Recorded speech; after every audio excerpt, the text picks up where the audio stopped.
याच्या पहिल्या भागामध्ये आपण नाऊनचे भाग बनवत आहोत। पहिला भाग बनवलाय, दुसरा भाग बनवलाय, दुसऱ्या भागामध्ये याचे टाइप्स पाहिले। आता हा तिसरा भाग आहे नाऊनचा, तर हा थर्ड पार्ट आहे नाऊनचा। तर यामध्ये आपण कलेक्टिव्ह नाऊन घेतलेलं आहे। याच्या अगोदर प्रॉपर नाऊन आणि कॉमन नाऊन दुसऱ्या पार्टमध्ये झालेला आहे। तर तिसरा पार्ट आहे नाऊनचा कलेक्टिव्ह नाऊन। कलेक्टिव्ह नाऊन म्हणजे समूहवाचक नाम। त्याचे एक्झाम्पल आहे आर्मी, फ्लॉक, क्लास, हर्ड।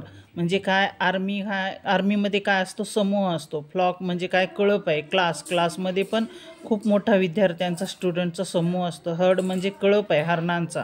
आता हे अब्स्ट्रॅक्ट नाऊन म्हणजे भाववाचक नाम। भाववाचक नामामध्ये beauty, love, fear, honesty, poverty, अँगर, कोल्ड, बायोलॉजी, म्युझिक असे हे एक्झाम्पल येतात। परत काय, मटेरियल नाऊन म्हणजे पदार्थवाचक नाम। पदार्थवाचक नामामध्ये काय येते हे पहा, वूड, याचे एक्झाम्पल आहे wood, gold, wool, gold, wood, copper, cotton, silver, sugar, water. परत आहे कॉन्क्रीट नाऊन म्हणजे द्रव्यवाचक नाम किंवा एखादं ठोस नाम। यामध्ये आपल्याला म्हणजे आपण पंच ज्ञानेंद्रियांना जे जे पदार्थ आपल्याला जाणवतात ते यामध्ये येतात।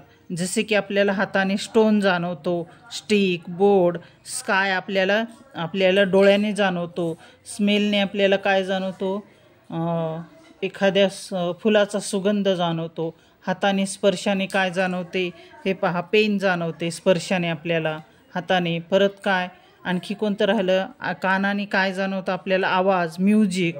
अशा प्रकारे हे कॉन्क्रीट नाऊनमध्ये मोडतात, द्रव्यवाचक नामामध्ये अशा प्रकारे हे एक्झाम्पल येतात।